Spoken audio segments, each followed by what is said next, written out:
सर्व 21 जून 2026 ची टीटी देणाऱ्या सर्व शिक्षक बांधवांना माझा नमस्कार. लॉयन्स अकॅडमी लातूर यांच्या या ऑनलाईन प्लॅटफॉर्म मध्ये आपले सर्वांचे खूप खूप स्वागत. या ठिकाणी आपण शिक्षक पात्रता परीक्षा टीटी 2020 पेपर 1 पहिली ते पाचवी साठीचा जो पेपर आहे, पेपर क्रमांक 1, त्या पेपरचे इंग्रजी या विषयाचे विश्लेषण या ठिकाणी घेणार आहोत.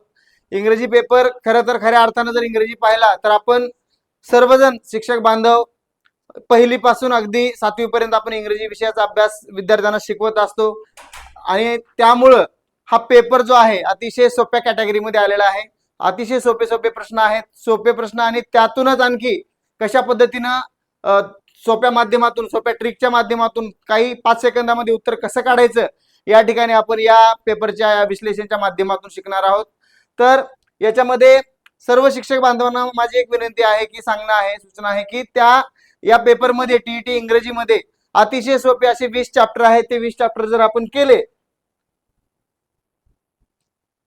हा सिलेबस आहे 20 चॅप्टर, हे 20 चॅप्टर आहेत. हे 20 चॅप्टर जर केले तर सगळेजण इंग्रजी या विषयामध्ये 25+ मार्क घेऊ शकतात. थोडी जर होकॅब्युलरी जर थोडीशी चांगली असेल तर 28+ मार्क कोणालाही, कुठल्याही शिक्षक मित्रांना पडू शकतात. त्याचबरोबर शिक्षक मित्रांबरोबरच टीईटीची तयारी करणारे जे इतर विद्यार्थी बांधव आहेत त्यांना सुद्धा माझी विनंती आहे की लॉयन्स अकॅडमीचे हे जे ऑनलाईन प्लॅटफॉर्म आहे त्या प्लॅटफॉर्मचा सर्वांनी जास्तीत जास्त फायदा घ्या, जेणेकरून आपल्याला काय होईल, म्हणजे इंग्रजी विषयाची जी थोडीफार भीती आहे ती भीती या ठिकाणी आपले जे ऑनलाईन सेशन पाहिले, त्याचबरोबर आपली टेस्ट सिरीज जर जॉईन केली तर ती सगळी भीती या ठिकाणी नाहीशी होणार आहे आणि इंग्रजी विषयाला आउट ऑफ मार्क कसे पडतील यासाठी आपण प्रयत्न करणार आहोत. याचा स्क्रीनशॉट घेतला तर चालेल. सर्वांनी, मी थोडासा बाजूला होतो, तुम्ही सर्वांनी याचा स्क्रीनशॉट घ्यायचा अभ्यासक्रमाचा. हे पहा,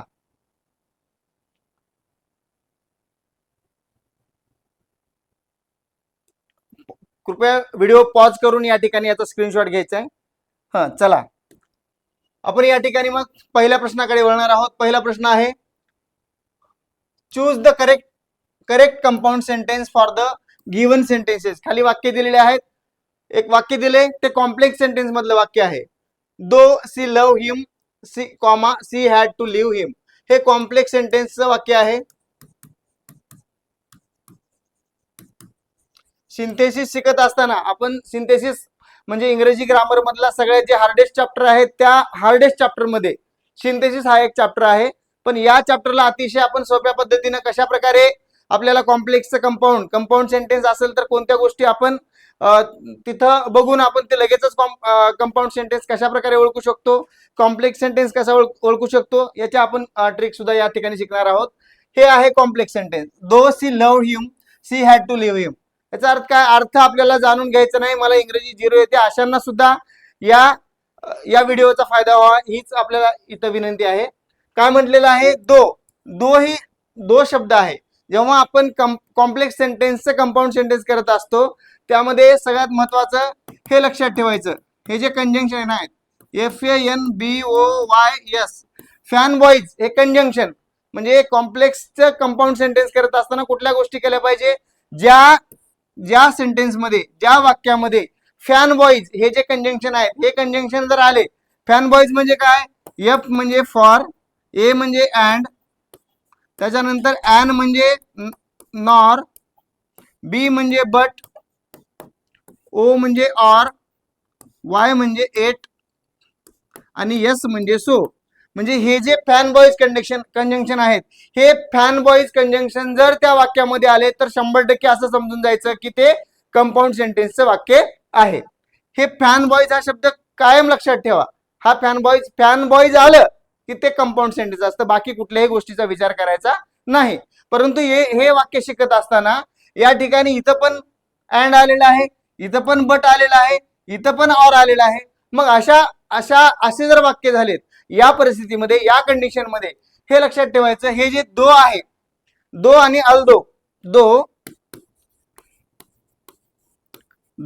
अल्दोचे जे वाक्य जे आहेत, दो आणि अल्दो, याचा अर्थ काय, कॉन्ट्रास्ट आहे. कॉन्ट्रास्ट म्हणजे विरोधाभास. दो आणि अल्दो, जरी आता इथं काय सांगितलेलं आहे वाक्यामध्ये, though she loved him she had to leave him, जरी जरी तिने त्याच्यावर प्रेम करत असले तरी त्याला सोडून द्यावं लागलं असा अर्थ होतो. म्हणजे तिने तिच्यावर प्रेम करत होती, त्याच्यावर प्रेम करत होती, तरी सुद्धा तिला सोडावं लागलं. म्हणजे दोन गोष्टी आहेत विरोधाच्या. प्रेम जरी असलं तरी सोडावं लागलं, म्हणजे दोन गोष्टी विरोधाच्या आहेत. मग जेव्हा दो आणि अल्दो असं वाक्यामध्ये येतं, दो आणि अल्दो वाक्यामध्ये आलं, तर असं समजून जायचं की त्याच्यामध्ये दुसरं काहीच पाहिजे नाही, फक्त बट. हे जे कंडिशन आहे बट, दो आणि अल्दोचे वाक्य बट या कंजंक्शनने जोडून त्याचं कंपाऊंड सेंटेन्स करायचं आहे. एवढं सोपं आहे. कधी पण वाक्यामध्ये दो आणि अल्दो आलं तर त्या पर्यायामध्ये ऑप्शन मध्ये बट कुठं आहे हे शोधायचं आणि त्याचं उत्तर मार्क करून द्यायचं. मग याच्यामध्ये काय आहे, पर्याय क्रमांक 2 मध्ये इथं बट काय म्हणले, she loved him but she had to leave him. तिनं त्याच्यावर प्रेम करत होती तरी सुद्धा त्याला सोडून द्यावं लागलं, हा अर्थ होतो. पहिल्याचा काय, she loved him and she had to leave him. तिनं त्याच्यावर प्रेम करत होती आणि त्याला सोडावं लागलं होतं. दुसरं काय, सी हॅड टू लव्ह हिम और सी हॅड टू लिव्ह हिम. एकतर तिला त्याच्यावर प्रेम करायचं होतं, प्रेम करावं लागत होतं, किंवा सोडावं लागत होतं. हे सेंटेन्स चुकीचं आहे. मग याचं काय की पर्याय क्रमांक 2 एकच लक्षात ठेवायचं, दो किंवा अल्दो जर वाक्यामध्ये आलं तर त्याचं कंपाऊंड सेंटेन्स करत असताना त्याला बट या कंजंक्शन जोडायचं, एवढं लक्षात ठेवायचं. फॅन बॉईज कंजंक्शन लक्षात ठेवायचे. Fan, F for, A for and, N for nor, B for but, O म्हणजे ऑर, वाय म्हणजे इट आणि एस फॉर सो. हे फॅन बॉईज जर कंजंक्शन आले तर ज्या वाक्यामध्ये हे कंजंक्शन आलेले आहेत ते वाक्य 100% कंपाऊंड सेंटेन्स असतं, हे लक्षातच घ्या. चला, म्हणून पर्याय क्रमांक 2 इथं अल्दो दोचं वाक्य आहे. दो किंवा अल्दोचं वाक्य आलं तर ते बटन जोडायचं आणि ते कंपाऊंड सेंटेन्स होतं, एवढं लक्षात ठेवायचं. हे काय खालचं सिंपल सेंटेन्स आहे, म्हणून हे पर्याय क्रमांक, आपलं उत्तर पर्याय क्रमांक 2 असू शकतं आहे. इथं डायरेक्ट आणि इनडायरेक्टचं वाक्य आहे. Choose the correct indirect speech for the given sentence. डायरेक्टचं इनडायरेक्ट स्पीच करत असताना 4 गोष्टी महत्वाच्या आहेत. कोणत्या कोणत्या गोष्टीमध्ये बदल होतो हे समजून घ्या अगोदर. सर्वप्रथम जे रिपोर्टिंग वर्ब आहे त्याच्यामध्ये बदल होतो. दुसरं, प्रोनाउन मध्ये बदल होतो. वाक्यामध्ये जे सर्वनाम आहे त्या सर्वनामामध्ये बदल होतो. सर्वनामात बदल, वाक्यामधल्या आरवी मध्ये बदल. तिसरा आहे टेन्स मध्ये बदल. टेन्स मध्ये बदल करायचा. त्याच्यानंतर पुढे आणखी कशामध्ये,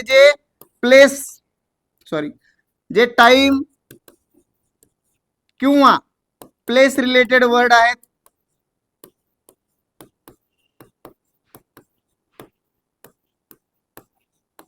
याच्यामध्ये बदल. या 4 गोष्टीमध्ये बदल डायरेक्टचं इनडायरेक्ट स्पीच करत असताना गोष्टी लक्षात घेतल्या पाहिजे. डायरेक्ट म्हणजे काय, वाक्य 2 प्रकारे असू शकतं. एखाद्या व्यक्तीनं काय म्हटलं, शुभम अजयला म्हणाला की, शुभम अजयला म्हणाला मी आजारी आहे, असं वाक्य त्यानं सांगितलं. मग एखाद्या व्यक्तीच्या तोंडून बोललेलं जे वाक्य आहे ते दुसऱ्या व्यक्तीला आपल्याला सांगायचे. तर मग त्यावेळेस आपण काय करतो, एखाद्या व्यक्तीनं बोललेलं वाक्य एकतर त्यानं जसं बोलला तसं सांगतो. शुभम म्हणाला की तो आजारी आहे, शुभम म्हणाला की मी आजारी आहे, एकतर असं. किंवा दुसरं, शुभम म्हणाला की तो आजारी आहे, तो आजारी होता, असं सांगता येईल आपल्याला. म्हणजे डायरेक्टचं इनडायरेक्ट करत असताना रिपोर्टिंग वर्ब मध्ये चेंज करावा लागतो, प्रोनाउन मध्ये चेंज करावा लागतो, टेन्स मध्ये चेंज करावा लागतो, आणि टाइम प्लेस रिलेटेड जे वर्ड आहेत म्हणजे दिस मॉर्निंग आलं किंवा टू नाईट आलं तर त्याच्यामध्ये बदल करावा लागतो. मग आता बघा, हे यू वाक्य काय आहे, you cannot bath in this sea, he said to me it's very rough, असं वाक्य आहे. आता ही सेड टू मी कधी कधी रिपोर्टिंग वर्ब जे आहे ते सुरुवातीला येतं. ही सेड टू मी म्हणजे Ram said to me, Ram said to him, असं वाक्य असं येऊ शकतं. फक्त काय केलेलं आहे, ही सेड टू मी पुढे गेलेलं आहे. हे डायरेक्ट बोललेलं आहे, you cannot bath in this sea, हे वाक्य आहे. म्हणजे ते हे डायरेक्ट सेंटेन्स कोणतं आहे, ते पहिलं.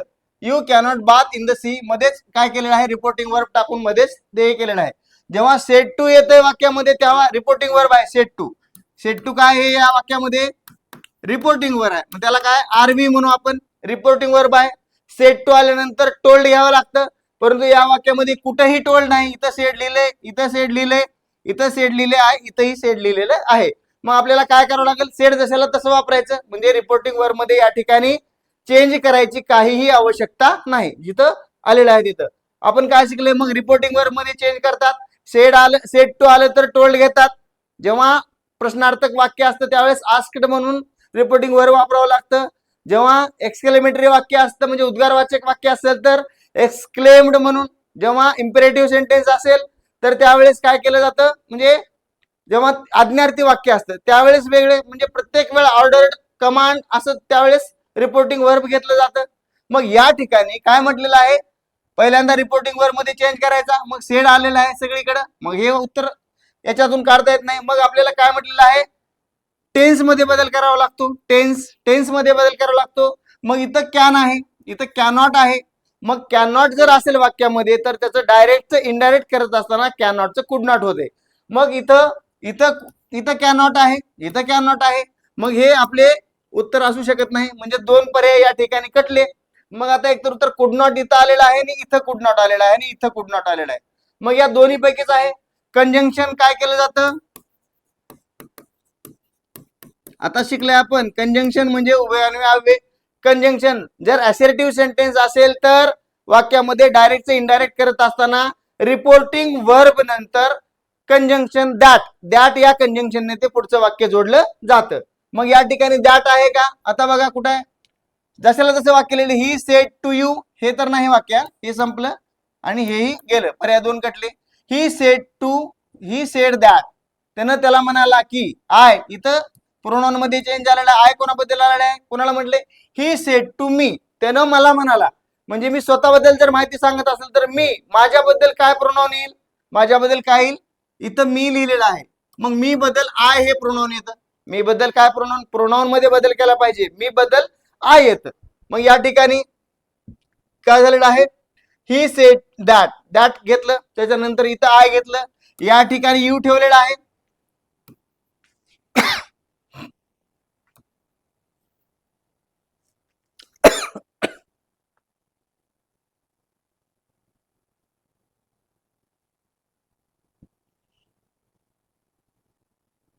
बघा, मग जेव्हा आपण त्याच्या स्वतःबद्दल सांगतो, इथं यू ठेवलेलं आहे, यू येईल का, मी बद्दल कोणतं सर्वनाम येतं, आय, म्हणून पर्याय क्रमांक या ठिकाणी I could not bath in this sea आहे. इथं इथं या ठिकाणी पर्याय क्रमांक 1 मध्ये हे दिस ठेवलेलं आहे, इथं पण पर्याय क्रमांक 4 मध्ये दिस ठेवलेलं आहे. मग हे तर कटला हा. त्याच्यानंतर मग इथं दॅट आहे, इथं दॅट आहे. हे कंजंक्शन इफ आणि वेदर, फक्त वाक्य जर प्रश्नार्थक वाक्य असेल, वाक्य जेव्हा इंटरोगेटिव्ह सेंटेन्स असतं त्याच वेळेस कंजंक्शन इफ किंवा वेदर हे कंजंक्शन वापरलं जातं. इफ किंवा वेदर,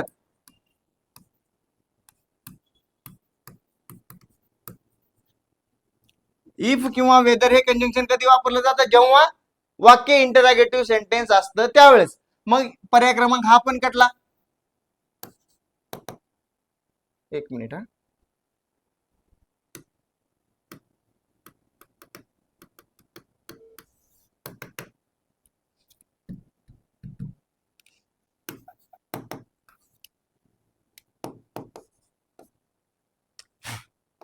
अरे चल चल तू चल, माशी आलेली आहे त्याच्यामुळे झालंय. हा, इफ किंवा वेदर कुठे वापरलं जातं, फक्त जर वाक्य इंटरोगेटिव्ह सेंटेन्स असेल तर. मग या वाक्यामध्ये काय इफ आलेला आहे, म्हणून हे हा पर्याय येऊ शकत नाही, म्हणून आपल्या उत्तराचा पर्याय क्रमांक 3. आता फक्त समजावून सांगण्यासाठी एवढी गोष्ट आहे. फक्त आता पर्यायातून जर आपल्याला जायचं असेल, फक्त पर्यायातून जर उत्तर काढायचं असेल तर कसं काढायचं, मग आता बघा, इथं कॅनॉट आहे, कॅनॉटचं कुड नॉट होते, त्याच्यामुळं पर्याय क्रमांक 1 कटला, पर्याय क्रमांक 4 कटला. इथं जर समजा टेन्स चेंज करायचं असेल, इथं दोन ठिकाणी टेन्स चेंज केलं नाही, इथं कुड नॉट आहे, इथं कुड नॉट आहे, उत्तर हे असू शकतं. हे तर नाही, हे कटला आणि हा पर्याय कटला, हे असू शकतं, हे असू शकतं. मग आता इथं काय म्हटलेलं आहे, इथं दॅट कंजंक्शन घेतलेलं आहे, इथं पण दॅट घेतलं, इथं दॅट पण घेतलंय आणि इफ पण घेतलंय. एका वाक्यामध्ये कंपाऊंड म्हणजे डायरेक्ट इनडायरेक्ट करत असताना दोन कंजंक्शन वापरले जात नाहीत. मग या ठिकाणी इफ घेतलंय, इफ कुठे घेतात, फक्त इंटरोगेटिव्ह सेंटेन्स जर असेल तर आणि तरच इफ आणि वेदर हे कंजंक्शन वापरलं जातं. मग या ठिकाणी इफ वापरलेला आहे म्हणून पर्याय क्रमांक हा पण कटला. मग या ठिकाणी काय झालं नाही, आज वापरून पर्याय क्रमांक 3 या उत्तरापर्यंत अतिशय कमी वेळामध्ये जाता येतं. पहिल्यांदा रिपोर्टिंग वर्ब, त्याच्यानंतर कंजंक्शन, त्याच्यानंतर सर्वनामामध्ये बदल. सर्वनाम इथं काय केलेलं आहे, आय घेतलेला आहे. म्हणून सर्वनाम मध्ये इट वॉज, आणि काळ इथं चेंज झाला. इट वॉज, इट इज, इजचा काय झाला, वॉज झाला. पर्याय क्रमांक हे पण नाही, मग पर्याय क्रमांक कोणतं राहिलं, पर्याय क्रमांक 3 हे या प्रश्नाचं उत्तर आहे. त्याच्यानंतर दुसरं प्रश्न आहे, choose the correct alternative to fill in the blanks. खाली जे पर्याय आहे त्याच्यातून हे कशाचं वाक्य आहे, हे डिग्रीचं वाक्य आहे. हे डिग्रीचं वाक्य आहे. डिग्रीमध्ये काय केलं जातं, कंपॅरिझन केलं जातं. एकतर सारखेपणा किंवा एकापेक्षा जास्त वरचढ, म्हणजे एकाची तुलना दुसऱ्यासोबत, याच्यापेक्षा वरचढ, आणि सर्वात भारी म्हणजे सारखेपणा सारखे असतील तर ॲज वाक्यामध्ये आलं. डिग्रीचे 3 प्रकार आहेत. एक पीडी म्हणजे पॉझिटिव्ह डिग्री, दुसरा आहे कंपॅरेटिव्ह डिग्री, तिसरे आहे सुपरलेटिव्ह. म्हणजे बघा, पॉझिटिव्ह डिग्री मध्ये काय, ॲज दोघांची तुलना केली जाते. ॲज याच्यासारखा तो, याच्यासारखाच तो, याच्या एवढाच तो, असं. कंपॅरेटिव्ह डिग्री मध्ये याच्यापेक्षा भारी, असं. म्हणजे इथं ध्यान लागतं. आणि या ठिकाणी काय, सर्वात बेस्ट, सर्वात म्हणजे ज्यावेळेस सुपरलेटिव्ह डिग्री असते त्यावेळेस सर्वात. आता समजा ही Amar is the tallest student in the class. आता या ठिकाणी काय झालेलं आहे, क्लास मधला सर्वात उंच विद्यार्थी कोणता आहे, अमर. म्हणजे क्लास मधल्या सगळ्या विद्यार्थ्यासोबत काय केलेली आहे, तुलना केलेली आहे अमरची. अमर सर्वात म्हणजे सर्वात, जेव्हा सर्वांबरोबर एखाद्याची तुलना केली जाते, सर्वात बेस्ट आहे असं दाखवण्यासाठी काय केली जाते, सुपरलेटिव्ह डिग्री वापरली जाते. मग इथं काय केलेलं आहे, द्यान जेव्हा येतं तर द्यांच्या अगोदर कधीही सुपरलेटिव्ह डिग्री येत नाही. जेव्हा कंपॅरेटिव्ह डिग्री असते तर द्यांच्या अगोदर क्रिया म्हणजे जे ऑब्जेक्ट हे ऍडजेक्टिव्ह आहे त्या ऍडजेक्टिव्हचं दुसरं रूप असतं. म्हणजे ज्याचा शेवट ER ने होतो किंवा ज्याचा शेवट मोर, सुरुवात म्हणजे मोर जर जास्त सिलेबल पेक्षा मोठा शब्द असेल, ब्युटिफुल असेल, BEAUTIFUL, असं 2 पेक्षा जास्त सिलेबल असणारा जर वर्ड असेल मोठा, तर त्यावेळेस मोर ब्युटिफुल असं म्हणून कंपॅरेटिव्ह डिग्री केली जाते. वाक्यामध्ये जेव्हा ध्यान येतं तेव्हा, आता बघा ER न शेवट होणारा शब्द येतो, ER ने, आहे की नाही. मग या ठिकाणी इथं मोर पण आले, इथं प्रिटियर पण आले. मोर आणि प्रिटियर एकाच वाक्यामध्ये 2 ऍडजेक्टिव्ह येत नाहीत. मग तिथं मोर आणि प्रिटियर हे चुकीचं आहे. मोर प्रिटी हे पण येत नाही. द प्रिटीएस्ट कुठे येते, जेव्हा सर्वात सुंदर असं म्हणायचं असतं. म्हणजे सुपरलेटिव्ह डिग्री जेव्हा असते तेव्हा मोस्ट येते. मोस्टच्या पुढं मोस्ट प्रिटीएस्ट, मग त्या सुपरलेटिव्ह डिग्रीच्या समोर काय केलं जातं, हे प्रिटीएस्ट लिहिलं जातं. मग आता या ठिकाणी प्रिटियर ध्यान, प्रियंका इज, प्रिटियर ध्यान दीपिका, दीपिकापेक्षा सुंदर कोण आहे, छान कोण आहे. जेव्हा दोघांची तुलना केली जाते त्यावेळेस ऍडजेक्टिव्हला ER हा प्रत्यय लागला जातो. म्हणून पर्याय क्रमांक 3 हे उत्तर या ठिकाणी मार्क करायचं. पुढे identify the mismatch pair. Mismatch म्हणजे चुकीची, मिसमॅच झालेली आहे. बघा इथं काय झालेलं आहे, हे सगळ्यांचे घरदर्शक शब्द दिलेले आहेत. काय केलेलं आहे, घरदर्शक शब्द दिले आहेत. बिहिव म्हणजे मधमाशाचं राहण्याचं ठिकाण जे आहे ते हिव आहे. बिहिव म्हणजे मोहोळ असते की नाही, मोहळाची पोळी, ते. या ठिकाणी बर्ड कुठं राहतात, नेस्ट मध्ये राहतात. स्पायडर कुठं राहतो, वेब मध्ये, वेब म्हणजे जाळीमध्ये राहतो. या ठिकाणी कॅट आणि किटन हे काय दिलेलं आहे, it is the young one of the cat, young one. आपण 7वीचं स्कॉलरशिपचं जर पुस्तक पाहिलं तर त्याच्यामध्ये या सगळ्या गोष्टी आहेत. म्हणजे 7वी स्कॉलरशिपला ज्या दर्जाची इंग्रजी आहे अतिशय त्याच सेम टू सेम त्याच लेवलची काय टीईटीला इंग्लिश आहे. त्याच्यामुळे घाबरून कोणी जायचं नाही. अतिशय सोपा पेपर येतो आणि सर्वांना एकदम छान मार्क पडतात. सगळे 25+ मार्क पडू शकतात. मग या ठिकाणी हे काय, पिल्लू दर्शक शब्द आहे. Find the odd man out असतं की नाही, पिल्लू दर्शक शब्द आहे हा. बाकी कसे आहेत, घर दर्शक शब्द आहेत. म्हणजे देर यंग काय केले, अॅनिमल अँड देअर होम्स. मग या ठिकाणी बिहिव, बर्डचं नेस्ट असतं, स्पायडरचं वेब. इथं कॅटचं काय आहे, हे किटन काय दिलेलं आहे, त्याचं पिल्लू दिलेलं आहे. म्हणून पर्याय क्रमांक हे काय झालेलं मिसमॅच पेअर आहे पर्याय क्रमांक 4 ची. चला पुढचं. टीईटीचा पेपर सोडत असताना लॉजिक लावून जर पेपर सोडवला तर खूप मार्क म्हणजे 25+ सगळ्यांनाच मार्क पडतात. Choose the correct alternative to fill in the blanks. बघा, don't side dash dash those who act contrary dash dash national interest. बघा इथं काय दिले, 2 वाक्य दिलेले आहेत. दोन वाक्य दिले, तिथं रिकामी जागा आहे. डोंट साइड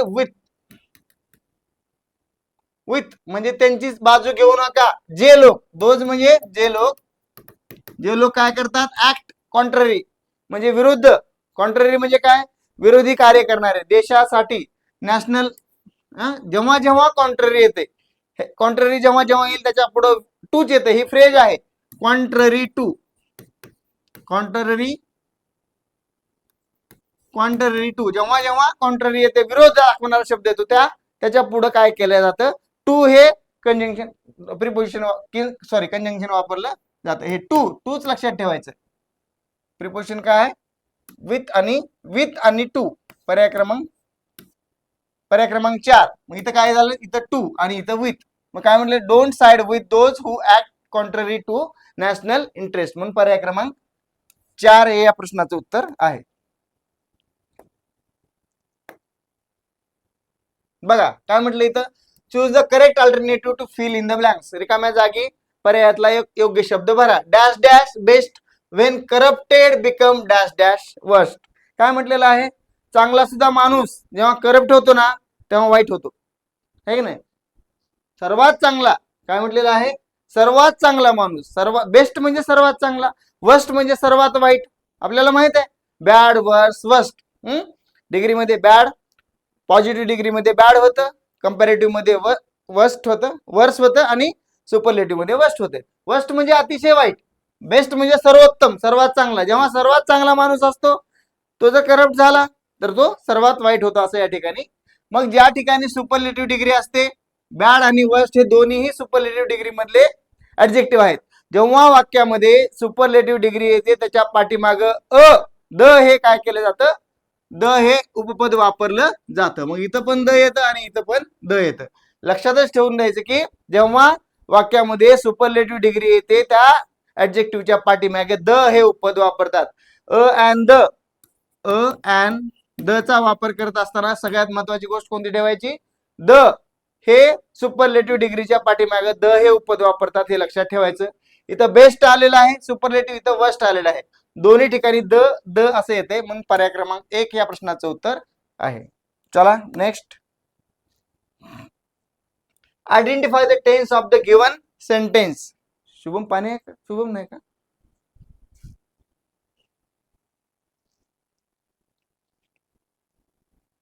बघा काय म्हटलेलं, identify the tense of the given sentence.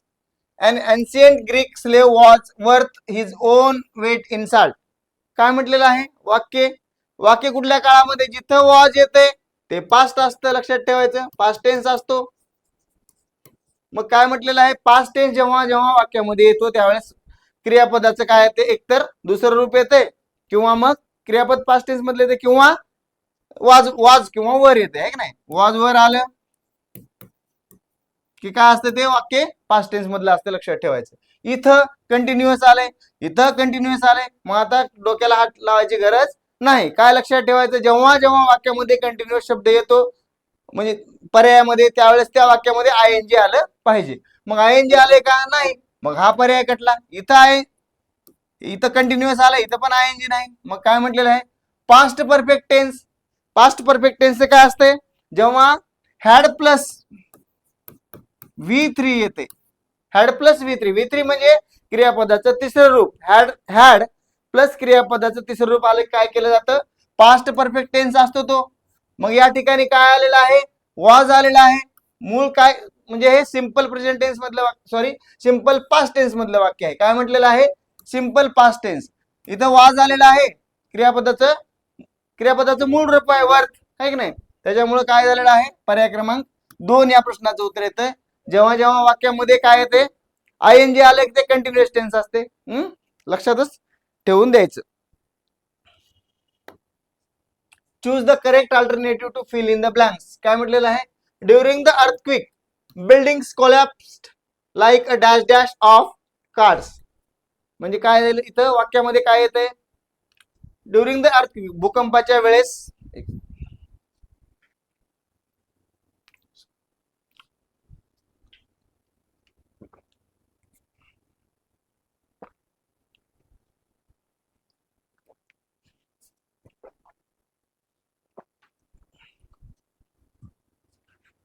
During the earthquake buildings collapse like a dash dash of cards. हे काय कलेक्टिव्ह नाउन आलेले. कलेक्टिव्ह नाउन, नाउनचे जे वेगवेगळे प्रकार आहेत, जेव्हा एखाद्या ग्रुपचा एकापेक्षा जास्त शब्द एकत्र येऊन जेव्हा तो त्याला दाखवायचं असेल त्यावेळेस ते काय असते? कलेक्टिव्ह नाउन आहे. हे कलेक्टिव्ह नाउनचं उदाहरण आहे. एक कार्ड त्याला आपण कार्ड म्हणतो, पण अनेक कार्ड एकत्र आल्यानंतर त्याला काय म्हणतो? पॅक म्हणतो. त्याला काय म्हणतो? पॅक. मग इथं काय दिलंय? During the earthquake building collapse like a pack of cards. कार्डचा काय असतो? कार्डचा पॅक असतो. कार्डचा काय असतो? पॅक असतो. म्हणून इथं पर्याय क्रमांक 2 हे उत्तर. बँड काय? बँड कोणाचा असतो? Band of musician. Band of musician म्हणजे संगीतकारांचा बँड असतो. Band of musician. Pack of पाहिला आपण. Pack of cards. Heard of cattle. लक्षात ठेवायचं. इथं काय आहे? पर्याय क्रमांक 2 पॅक ऑफ कार्ड्स. म्हणजे जणू काही अर्थक्वेक जेव्हा आली, भूकंप जेव्हा आला, त्यावेळेस पत्त्याची जी बिल्डिंग घर असतं त्याप्रमाणे काय केलेलं आहे? कोलॅप्स लाईक एखादी बिल्डिंग बनवली असते पत्त्याची, ते कसे कोसळतात वारा आल्यानंतर, तसं अर्थक्वेक आल्यानंतर काय झालंय? पॅक ऑफ कार्ड सारखं काय झालेलं आहे? भूकंप झाल्यानंतर बिल्डिंग कोसळल्या असं अर्थ होतो. पुढं identify the part of speech of the underline word in the given sentence. वाक्य बघा. There are 8 parts of speech in English language. आपल्याला माहित आहे, आपण अगदी 5वीला जेव्हा शिकत होतो तेव्हापासून, आता कुणी समजा पहिलीपासून इंग्रजी शिकलेले असतील किंवा 5वीपासून शिकलेले असतील, तर पहिल्यांदा आपल्याला शिकत असताना आपल्या शिक्षकांनी सुद्धा शिकवलेलं आहे की पार्ट्स ऑफ स्पीच इंग्रजी लँग्वेज मध्ये पार्ट्स ऑफ स्पीच किती आहेत? 8 आहेत. पार्ट्स ऑफ स्पीच म्हणजे शब्दाच्या जाती. पार्ट्स ऑफ स्पीच म्हणजे काय? शब्दाच्या जाती. स्पीच म्हणजे बोलणे होत नाही. जेव्हा इंग्रजी ग्रामर शिकत असतो आपण त्यावेळेस स्पीच या शब्दाचा अर्थ सेंटेन्स असा होतो. स्पीच म्हणजे सेंटेन्स. प्रत्येक सेंटेन्स, कुठलेही जगातलं सेंटेन्स घ्या, या शब्दाच्या ज्या 8 जाती आहेत, 8 शब्दाच्या जाती आहेत, त्या शब्दाच्या 8 जातीच्या बाहेर कुठलंही सेंटेन्स तयार होत नाही. म्हणजे प्रत्येक शब्द कुठल्या ना कुठल्या पार्ट्स ऑफ स्पीच मधलाच असतो. लक्षात ठेवायचं. इथं काय म्हटलेलं आहे? बिटवीन. कोणत्या शब्दाच्या जाती आहेत? मग एक नाउन आहे, एक प्रोनाउन आहे, वर्ब आहे, ऍडजेक्टिव्ह आहे, प्रिपोजिशन आहे,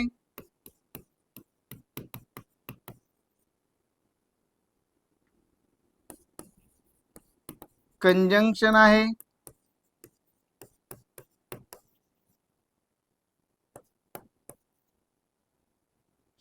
एक मिनिट, इथं ऍडवर्ब लिहा,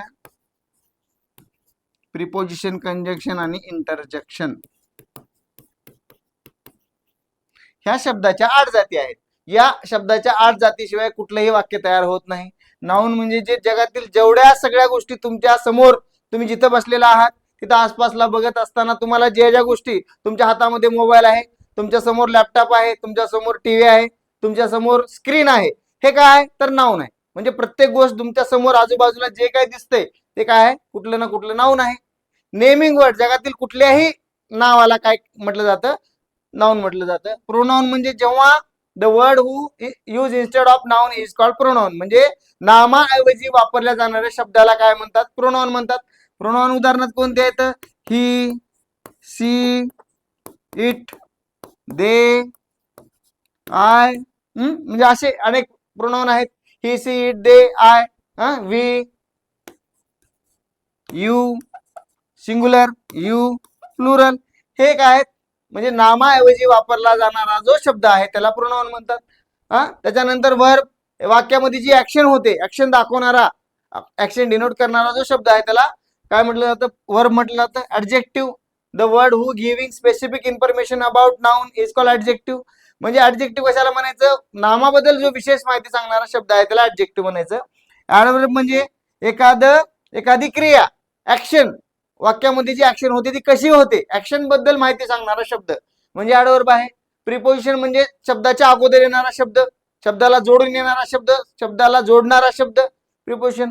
हे दोन वाक्य किंवा दोन शब्द त्यांना जोडणारा शब्द म्हणजे कंजंक्शन. कंजंक्शन कोणते आहेत? बिटवीन आहे, आपण शिकलेलं आहे, अँड आहे, ऑर आहे. सो जे फॅन बॉयज शिकले ना आपण, ते फॅन बॉयज हे कंजंक्शन आहेत सगळे. फॅन बॉयज पहिल्या प्रश्नामध्ये आपण जेव्हा शिकत होतो त्यावेळेस जे फॅन म्हणजे फॅन बॉयज मधले जे शब्द आहेत त्या प्रत्येक शब्दापासून कंजंक्शन बनलेलं आहे, ते एकदा बघून घ्या. त्याच्यानंतर इंटरजेक्शन म्हणजे आपण बोलत असताना अचानक एखादी कुठली घटना घडली, कुठली गोष्ट घडली, मग ती आनंदाची असेल, दुःखाची असेल, त्यावेळेस आपल्या तोंडातून जे अचानक शब्द बाहेर पडतात, अचानक जे उद्गार बाहेर पडतात, ओ सिट, वाव, हे जे शब्द आहेत ते काय आहेत? ते इंटरजेक्शन आहेत, हे लक्षात ठेवायचं. मग दोन वाक्ये जोडण्यासाठी जो शब्द वापरला जातो त्याला कंजंक्शन म्हणतात. कंजक्ट म्हणजे जंक्शन म्हणजे जोडणे, दोन शब्दांना जोडणारा शब्द जो आहे त्याला कंजंक्शन म्हणतात. मग बिटवीन या वाक्यामध्ये काय आहे? बिटवीन या वाक्यामध्ये काय? इथं काय? They put up a fence between their house and their neighbours house, हे वाक्य आहे. दोन वाक्य जोडलेले आहेत एका शब्दाने. दोन वाक्य जेव्हा एका शब्दाने जोडले जातात त्यावेळेस त्याला कंजंक्शन असे म्हणतात. पर्याय क्रमांक 2 या प्रश्नाचं उत्तर असू शकतं. इंटरजेक्शन म्हणजे आपण शिकलं, त्याच्या जो बोलणारा आहे, वक्ता आहे, त्याच्या तोंडात अचानक जे शब्द येतात ते. ऍडवर्ब म्हणजे क्रियेबद्दल माहिती सांगणारा शब्द, म्हणून हा येऊ शकत नाही. पर्याय क्रमांक 2 कंजंक्शन हे या प्रश्नाचं उत्तर आहे. चला इथं बघा, सोपा प्रश्न आहे, कन्फ्युज होऊन जातो आपण. काय करायचं? Select the combination of number so that the alphabets arrange accordingly will form up a meaningful word. म्हणजे एक अर्थपूर्ण शब्द तयार करायचा, ह्याच्या खाली नंबर दिलाय. आता इथं कोणता? आता बघा, इथं 2 सेम आलेले आहेत, इथं 6 आले, ह्याच्यात 6 आले, इथं 6 आले. म्हणून आता हे पर्याय न बघता अगोदर आपण काय करू? हे 2 बघूया. मग पर्याय क्रमांक काय आहे? पर्याय क्रमांक 2 मध्ये बघा, आता इथं 6 बद्दल कोणता आले?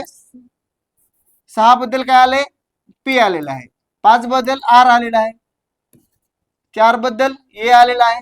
2 बद्दल ए आलेला आहे. त्याच्यानंतर 1 बद्दल आर आणि 3 बद्दल काय आलेलं? वाय. ह्याचा काही अर्थपूर्ण शब्द निघतो का? काय सेन्स निघतो का? एक शब्दापासून नाही, अर्थपूर्ण शब्द तयार होत नाही. मग आता आपण बघू, इथं 6 बद्दल पी आहे, 5 बद्दल आर आहे, 4 बद्दल ए आहे, पुन्हा 3 बद्दल काय आलेलं आहे? वाय, प्रे. पुन्हा 2 बद्दल ए आलेला आहे आणि 1 बद्दल काय आलेलं आहे? आर. मग काय शब्द तयार झाला? प्रेयर. कोणता शब्द तयार झाला? प्रेयर. म्हणून पर्याय क्रमांक 3 मध्ये PRAYER या शब्दापासून अर्थपूर्ण शब्द कोणता तयार होतो? प्रेयर हा शब्द तयार होतो. चला तर पुढचं वाक्य PRAYER. ओके. इथे एक पॅसेज दिलेला आहे, त्याच्यामध्ये काय लिहिलं? एक स्कीम आहे, त्या स्कीम बद्दल इथं माहिती दिलेली आहे. आणि त्या स्कीम मध्ये स्कीम काय? एक pioneer scheme has been started recently in Southampton on England's south coast to educate motorists who have been convicted of drunken driving. The penalty बघा काय? दारू पिऊन गाडी चालवणारे जे ड्रायव्हर्स आहेत, जे विक्टिम आहेत, दारू पिऊन त्यांना पकडले गेले, तर मग त्यांना पकडल्यानंतर आपल्याकडे काय केलं जातं? ड्रंक अँड ड्राईव्हची केस जेव्हा पकडली जाते त्याला खूप मोठा दंड लावला जातो, त्याचं लायसन्स रद्द केलं जातं. मग या ठिकाणी त्यांनी एक नवीन पायोनियरिंग म्हणजे प्रणेती, पायोनियर म्हणजे काय? प्रणेता म्हणजे नव्यानं सुरुवात झालेली एक काय आहे? स्कीम आहे. मग एक स्कीम काढलेली आहे. त्यात काय केलंय? The penalty for drunken driving might be the loss of driving licence and heavy fine. एकतर काय केलं जातं? पेनाल्टी म्हणून ड्रायव्हिंग लायसन्स कॅन्सल केलं जातं किंवा हेवी पेनाल्टी लावली जाते. पण या नवीन स्कीम मध्ये काय केलंय? The new scheme convicted drivers, convicted म्हणजे दोषी सापडलेले, जे आढळलेत ना दोषी, जे विक्टिम कन्व्हिक्ट झालेले आहेत, आरोपित आहेत, त्याला काय केलं जातं, do not pay the fine. मग त्यांच्याकडून फाईन घ्यायचं नाही. मग काय सांगितलंय, instead they have attend 8 training session once a week, आठवड्यातून 8, आठवड्यातून काय केले, 8 training session once a week, आठवड्यातून एक असे त्यांना 8 ट्रेनिंग सेशन काय करायचे, अटेंड करायचे आहेत. Organise by the local authority probation service, local ऑथॉरिटीने काय करायचे, ती त्यांनी ऑर्गनाइज केलेले सेशन करायचे, जेणेकरून आपल्याला काय होईल, म्हणजे त्यांना दंड न लावता त्याच्यातून काय, आता काय मग नवीन स्कीम मध्ये ते 8 सेशन करायचे आठवड्यातून एक असलेलं, design to demonstrate the damage alcohol can do, म्हणजे दारू पिल्यानंतर काय होतंय, काय नुकसान होतंय हे डेमॉन्स्ट्रेशन दाखवण्यासाठी ही स्कीम काढलेली आहे. Scheme was device a senior probation officer John cook नावाच्या माणसाने, प्रोबेशन ऑफिसरच्या, त्यांनी ती स्कीम शोधून काढलेली आहे. He said about a quarter of the people who came to him had a drink problem but had not realized how much they were drinking. Quarter म्हणजे 25%. या ठिकाणी क्वार्टरचा अर्थ ड्रंक अँड ड्राईव्हचा पॅसेज आहे म्हणून क्वार्टर, आपली क्वार्टर घ्यायची नाही. तर इथं काय ते क्वार्टर, याचा अर्थ काय, क्वार्टर म्हणजे 25%. एकूण जे 100% लोक आहेत त्याच्यापैकी 25% लोकांना तर काय म्हणले त्यांनी, quarter of the people who came to him had a drinking problem.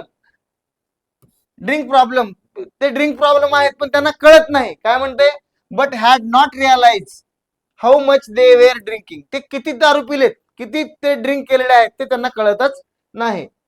One way of getting the message across was to make the drivers pour out their usual ration of alcohol and then measure it. त्यांना नेहमी जेवढी त्यांनी दारू पितात तेवढी ओतायला सांगितली, परंतु काय लक्षात आलं त्यांना, आणि त्याचं मेजरमेंट केलं, त्यावेळेस almost everyone pours out not a single measure but a double, काय म्हटलेलं आहे बघा, ऍटलिस्ट, म्हणजे जेवढं ओतायला सांगितलं त्याच्यापेक्षा डबल त्यांनी ओतलं, म्हणजे डबल घेतात असं काय. An example of how easy it is to have more than just one drink and to encourage other people to do the same.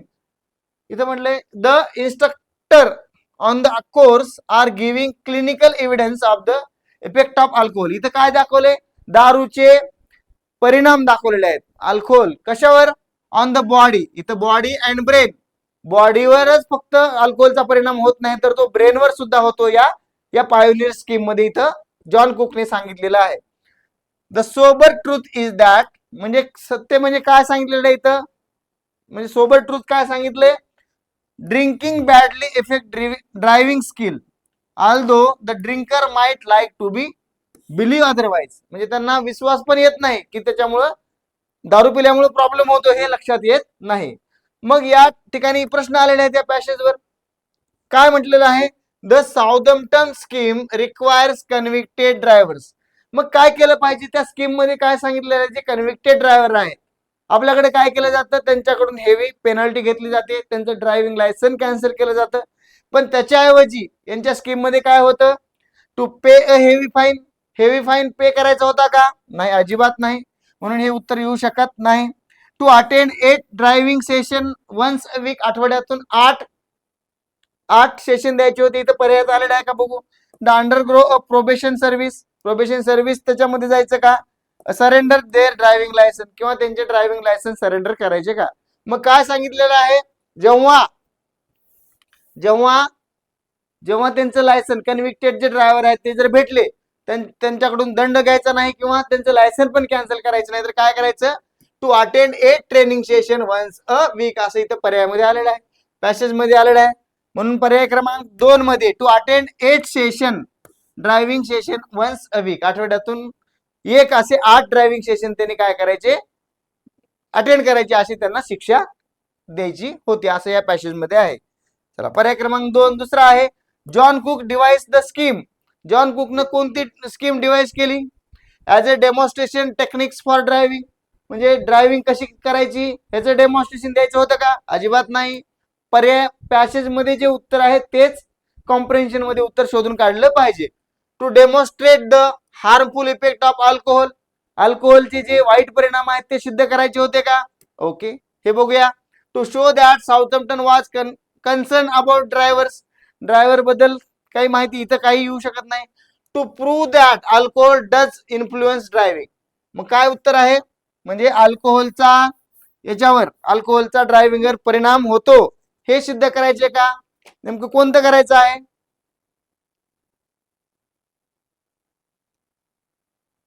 काय सांगायचं होतं त्यांना, to demonstrate the harmful effect of alcohol. पर्याय क्रमांक 2 म्हणजे दारू पिल्यामुळे ड्रायव्हिंगवर परिणाम होतो हे सिद्ध करण्यासाठी ही स्कीम होती. चला पुढं पॅसेज आपण वाचलेला आहे. The problem with a quarter of the people who went to John Cook was that day, बघा काय म्हटलेलं आहे, 25% लोकांना, 25% लोकांचा प्रॉब्लेम काय होता, did not want to stop drinking, त्यांना दारू प्यायची थांबवायची नव्हती, थांबू वाटत नव्हती, हे नाही उत्तर येऊ शकत नाही. Were unaware of the fact that they could get drunk, त्यांनी दारू पिलेले त्यांना लक्षातच येत नाही. तिसरं, would not admit that they had a drinking problem, ते त्यांना ड्रिंकिंग प्रॉब्लेम आहे ते त्यांना मान्यच करायचं नव्हतं. आणि did not know how much they were drinking, काय होतं, did not want to stop drinking, were unaware of the fact that they could not get drunk, did not know how much म्हणजे ते दारू किती पितात, म्हणजे किती ड्रिंक केलेले आहे ते त्यांना समजत नाही, हे या ठिकाणी याच्यामध्ये हे केलेलं आहे. काय म्हटलेलं आहे इथं पर्यायात बघा,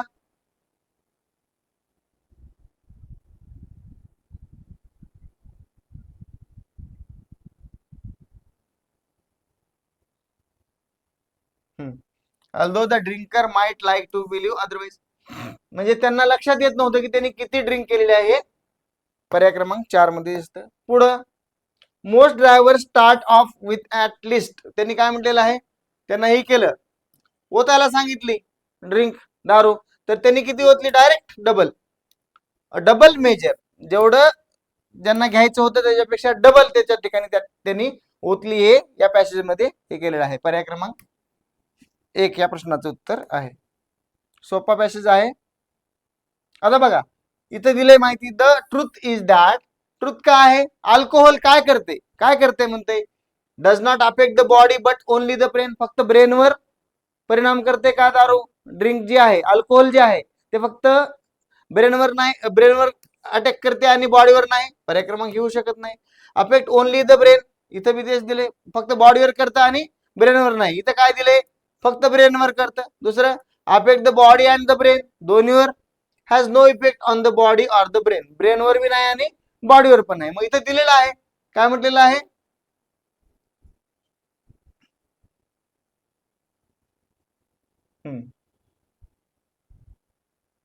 काय सिद्ध केलेलं आहे इथं, affect the body and the brain, म्हणजे ब्रेन आणि बॉडी दोन्हीवर अल्कोहोल काय करते, परिणाम करते, असं या ठिकाणी पॅसेज मध्ये सांगितलेलं आहे. बघा दिले, एव्हिडन्स ऑफ द, त्याचा पुरावा काय सांगते, effect of the alcohol on the body and the brain, हे दोन्हीही इथं आहे, इथं बॉडी पण आहे ब्रेन पण आहे, म्हणून पर्याय क्रमांक 3 या प्रश्नाचं उत्तर आहे. चला, आयडेंटिफाय द मूड, मूड म्हणजे model auxiliary that the underline model auxiliary show in the given sentence, या वाक्यामध्ये एक मॉडेल ऑक्झिलरीचं एक्झाम्पल दिलेलं आहे, मस्टला अंडरलाईन केलेलं आहे, मस्टला अंडरलाईन केले आहे. Must follow the traffic rule, compulsion आहे, जेव्हा कंपल्शन येतं वाक्यामध्ये किंवा मस्ट, आपण मुलांना म्हणतो बघा, यू मस्ट ओबे युअर पेरेंट्स, म्हणजे तुमच्या पेरेंटची तुम्ही आज्ञा पाळली पाहिजे, जेव्हा कंपल्शन असतं तेव्हा मस्ट हे मॉडेल ऑक्झिलरी वापरलं जातं. कंपल्शन जेव्हा असतं तेव्हा मस्ट हे मॉडेल ऑक्झिलरी वापरलं जातं. मग मस्ट म्हणजे काय, ऑब्लिगेशन, जेव्हा ऑब्लिगेशन असतं, जेव्हा कंपल्शन असतं त्यावेळेस मस्ट हे काय केलं जातं, मस्ट ऑक्झिलरी वापरली जाते, मॉडेल ऑक्झिलरी.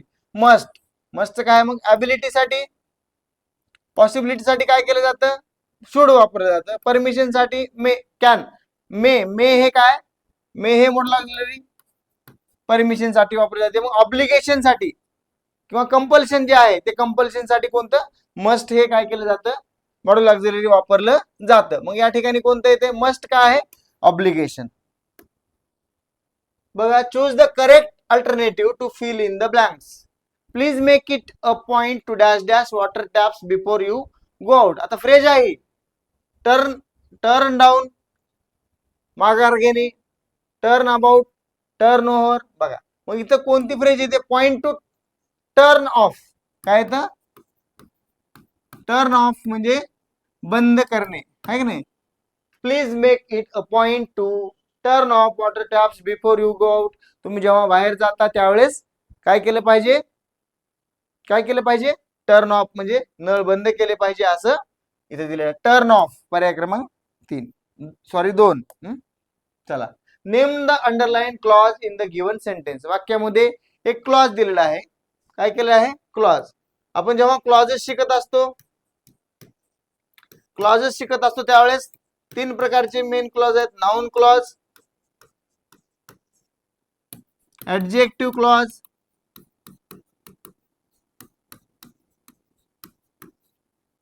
आणि पुढे आहे ऍडव्हर्ब क्लॉज.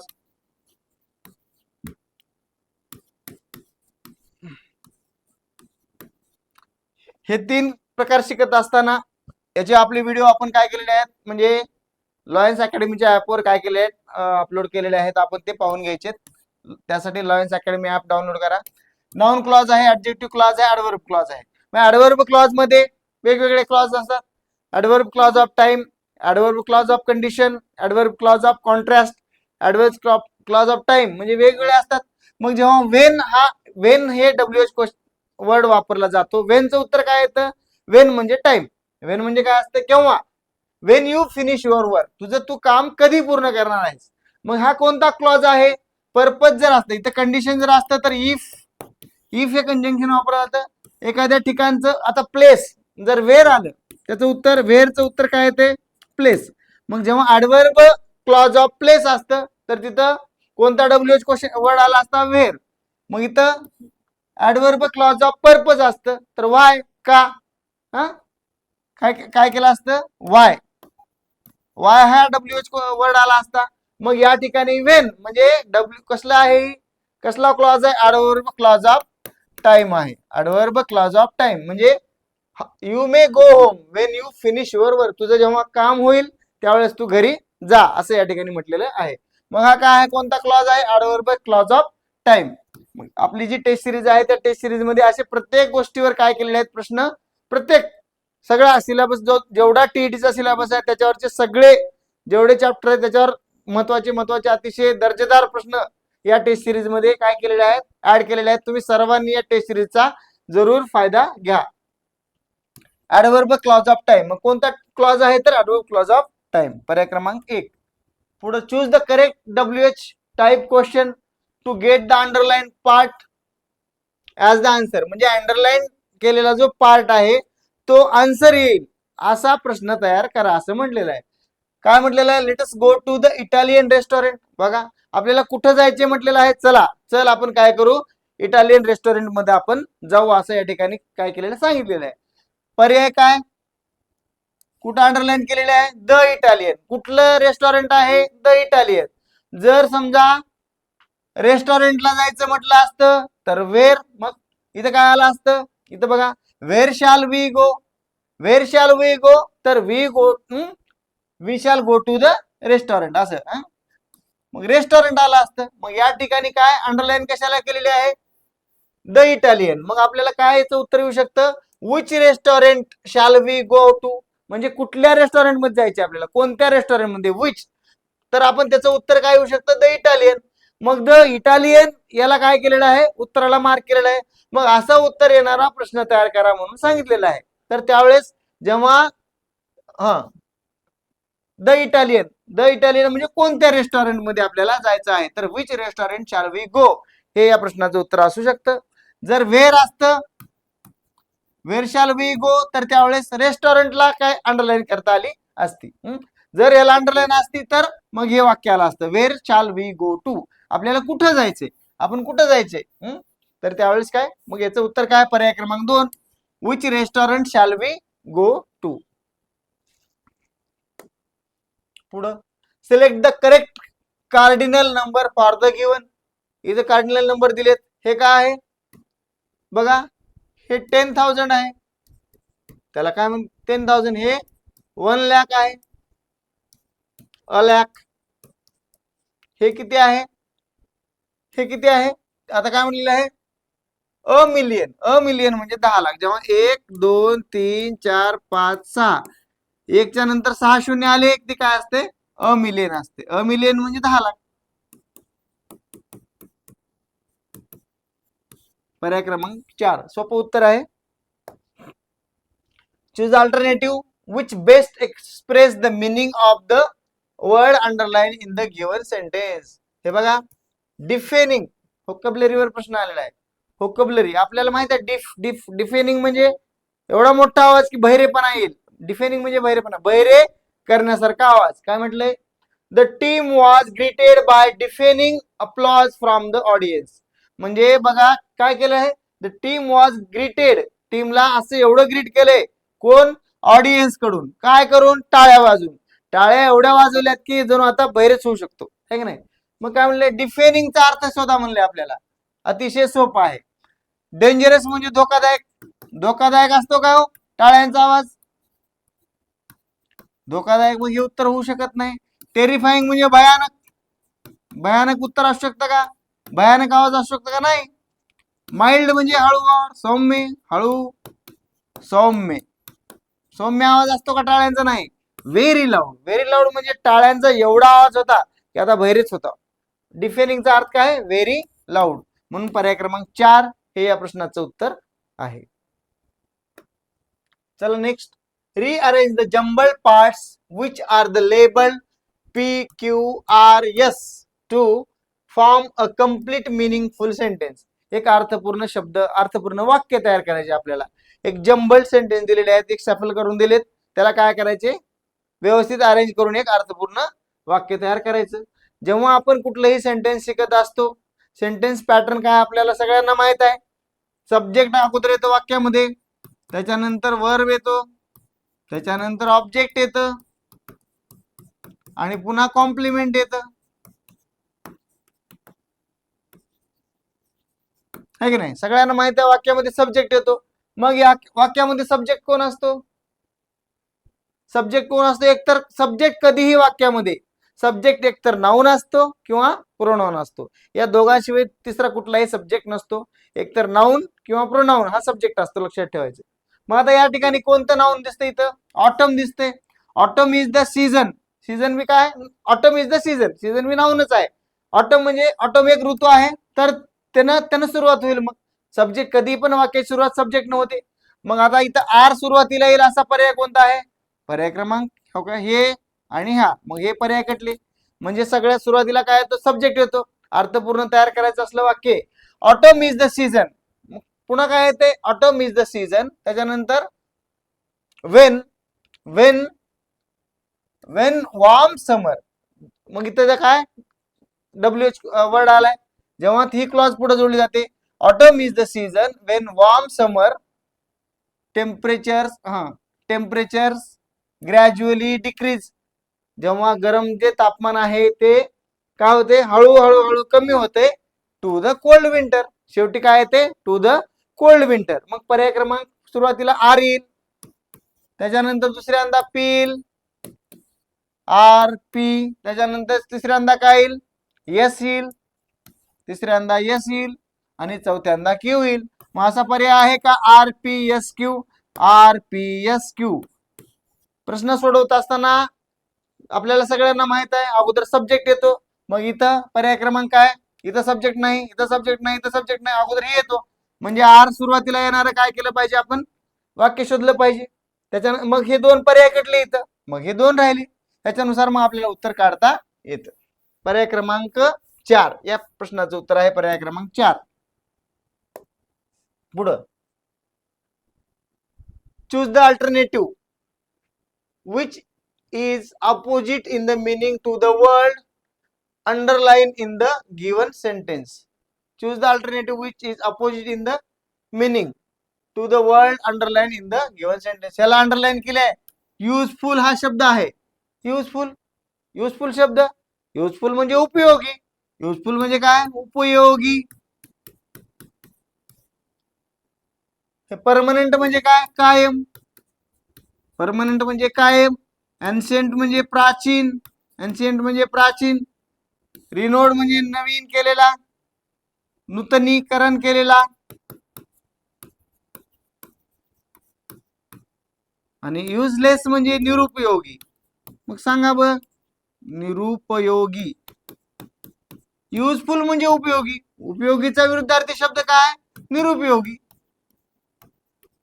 युजफुलचा युजलेस. पर्याय क्रमांक 4 हे या प्रश्नाचं उत्तर आहे. युजफुलचा विरुद्धार्थी शब्द कोणता? Opposite useless. पर्याय क्रमांक 4. Identify which part of the sentence has an error. बघा, एरर ओळखायचे. Error detection.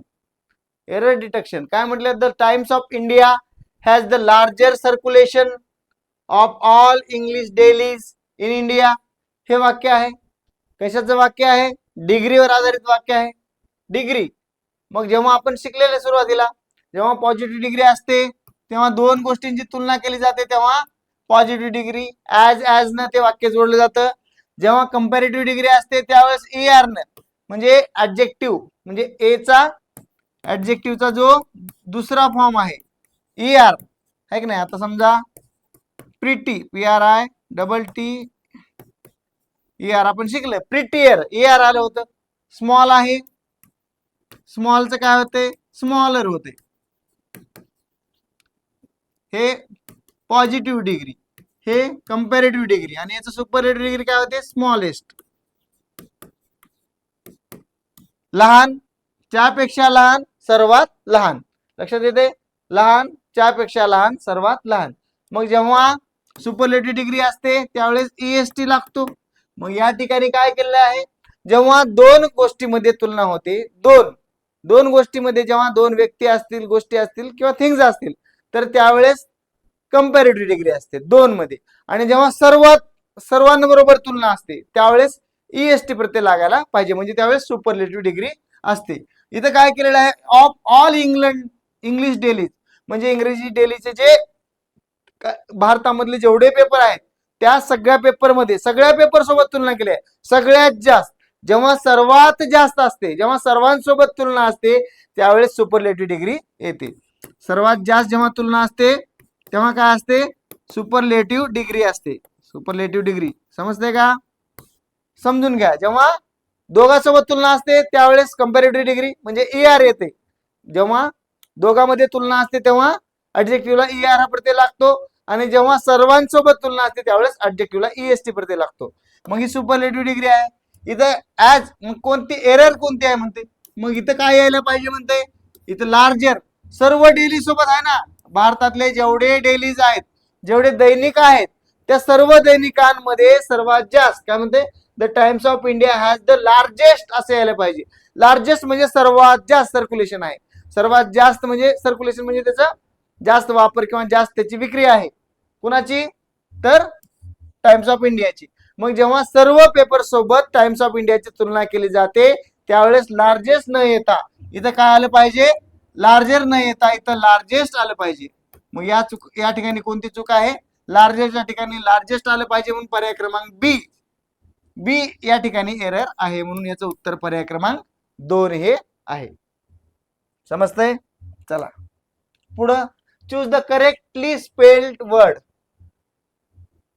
करेक्टली स्पेल्ड, योग्य स्पेलिंग असलेला. Duration, damage, electricity, economical. बघा डॅमेजची स्पेलिंग DAMAGE, डॅमेज आहे. ELECTRICITY, electricity. इकॉनॉमिकल, CAL असे येते इकॉनॉमिकल. ह्याची डॅमेज अशी आहे, बरोबर, इलेक्ट्रिसिटी, इकॉनॉमिकल. ड्युरेशनची स्पेलिंग या ठिकाणी काय आहे? बरोबर आहे. मग करेक्ट स्पेलिंग असलेला शब्द कोणता आहे? पर्याय क्रमांक 1. डॅमेजची स्पेलिंग DAMAGE अशी आहे. इलेक्ट्रिसिटीची ELECTRICITY. इथं SITY झाले त्यामुळे हे चुकीचं आहे. इथं डॅमेजच्या ठिकाणी ईच्या ठिकाणी A यायला पाहिजे. त्याच्यानंतर इथं इकॉनॉमिकल CA असं येते. इकॉनॉमिकल म्हणजे छोट्या छोट्या चुकामध्ये आपल्याला जास्तीत जास्त जर आपण इंग्रजीचं वाचन जर झालं तर आपल्याला हे करेक्ट स्पेल कसल्याही प्रकारे अवघड जाणार नाही.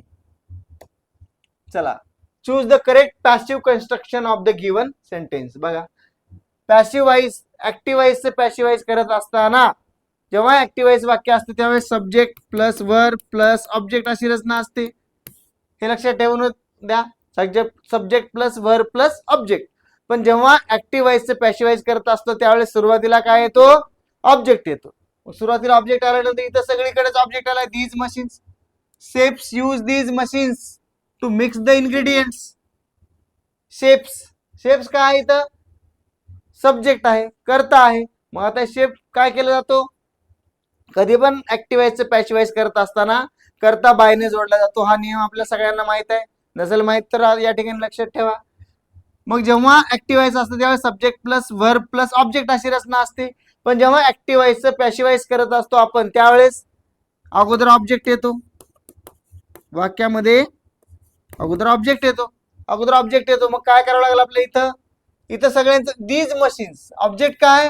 These machines. मग इथं दीज मशीन सगळ्यांचं केलेलं आहे. याच्यामध्ये ऍक्टिव्हाइज पॅसिव्हाइज करत असताना टेन्स मध्ये कुठल्याही प्रकारे बदल होत नाही. इथं यूज आलेला आहे, शेप्स आलेला आहे. यूज म्हणजे काय? हे वाक्य कसलं आहे? प्रेझेंट टेन्स मधलं आहे, सिंपल प्रेझेंट टेन्स. कसलं आहे? सिंपल प्रेझेंट टेन्स मधलं वाक्य आहे. कारण की क्रियापद मूळ रूपात आहे, म्हणजे ते काय?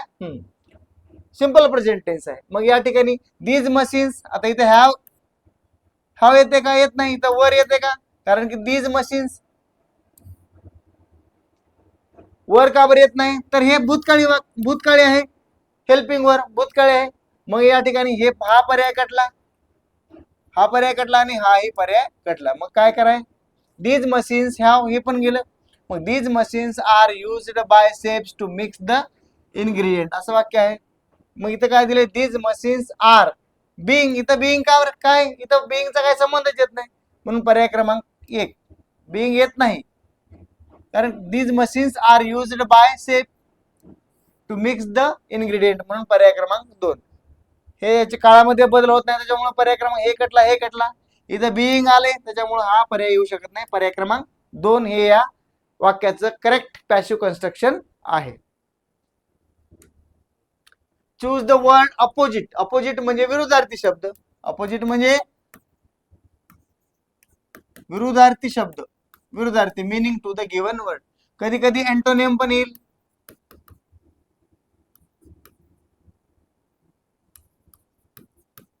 असं पण येतंय किंवा सिनोनिम पण येते. बघा, फ्रेजाइल. फ्रेजाइल म्हणजे काय? फ्रेजाइल म्हणजे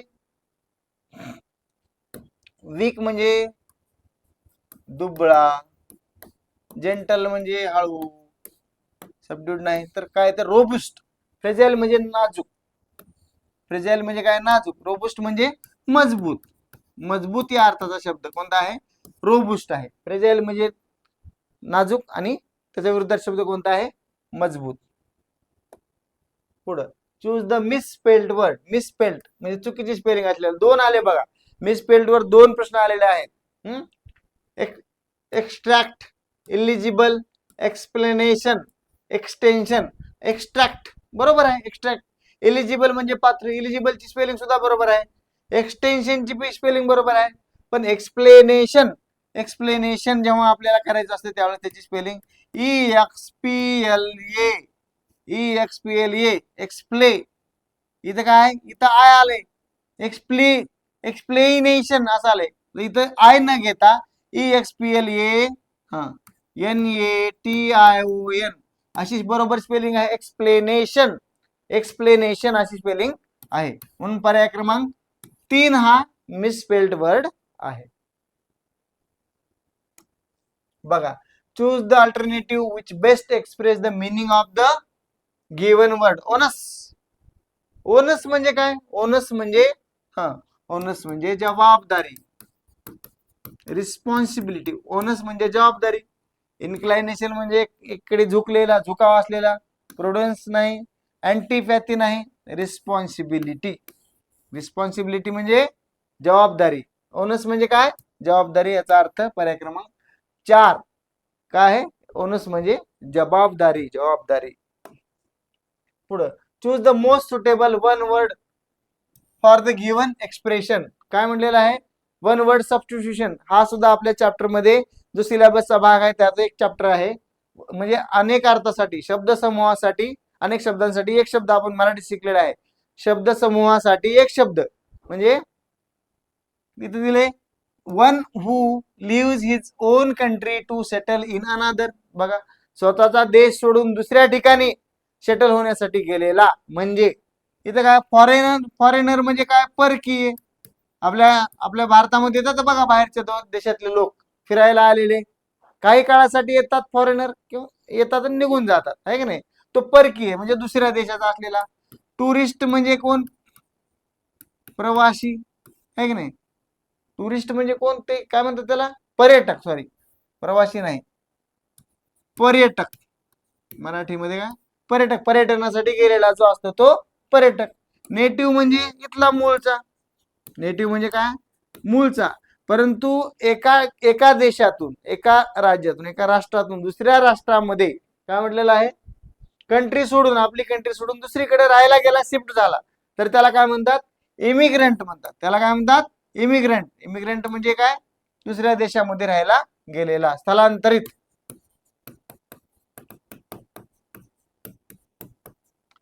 स्थलांतरित. मग पर्याय क्रमांक 3, स्थलांतर केलेला आहे एका ठिकाणाहून दुसऱ्या ठिकाणी राहण्यासाठी कायमचा गेलेला जो असतो तो असतो, कोण असतो, इमिग्रंट. म्हणून पर्याय क्रमांक 3 या प्रश्नाचं उत्तर आहे. या थँक्यू.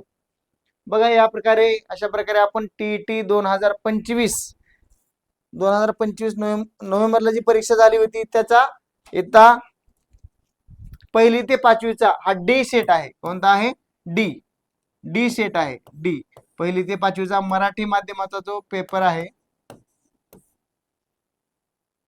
हिंदी माध्यमाचा पेपर आहे. हिंदी माध्यमाचा, हिंदी माध्यम मराठी माध्यमाला सेम पेपर आहे वाटते. डी सेटचं या ठिकाणी आपण विश्लेषण पाहिलेलं आहे. अशाच प्रकारे इंग्रजी या विषयाची कायमची भीती काढून टाकण्यासाठी लॉयन्स अकॅडमीच्या वतीनं एक दर्जेदार अशी टेस्ट सिरीज या ठिकाणी सुरू करण्यात आलेली आहे. जास्तीत जास्त आपल्या शिक्षक बांधवांनी, त्याचबरोबर टीईटीची तयारी करणारे जे विद्यार्थी मित्र आहेत त्या सर्वांनी या टीईटीचा लाभ घ्या. टीईटीचा पेपर टेस्ट ऑफलाईन आहे, ऑनलाईन आहे. टेस्ट ऑफलाईन झाल्यानंतर लगेच त्याचं फुल लेंथ असं डिस्कशन या ठिकाणी एक्झाम सेंटरवर म्हणजे या हॉलवर होणार आहे. त्याचबरोबर त्याची ऑनलाईन सुद्धा सेशन तुम्हाला नंतर अवेलेबल होतील, म्हणजे ते कितीही वेळा बघता येतील. यासाठी सर्वांनी काय करायचंय, टीईटीचा या टेस्ट सिरीजचा लाभ सर्वात जास्तीत जास्त विद्यार्थ्यांनी, शिक्षक बांधवांनी आपल्या मित्रपरिवारांपर्यंत हा व्हिडिओ पाठवा. यानंतर असेच दर्जेदार व्हिडिओ पाहण्यासाठी लॉयन्स अकॅडमीच्या या यूट्यूब चॅनलला काय करा, फॉलो करा, सबस्क्राईब करा, शेअर करा. धन्यवाद. जास्तीत जास्त मित्रांना शेअर करा हा व्हिडिओ, जेणेकरून सर्वांना याचा फायदा होईल.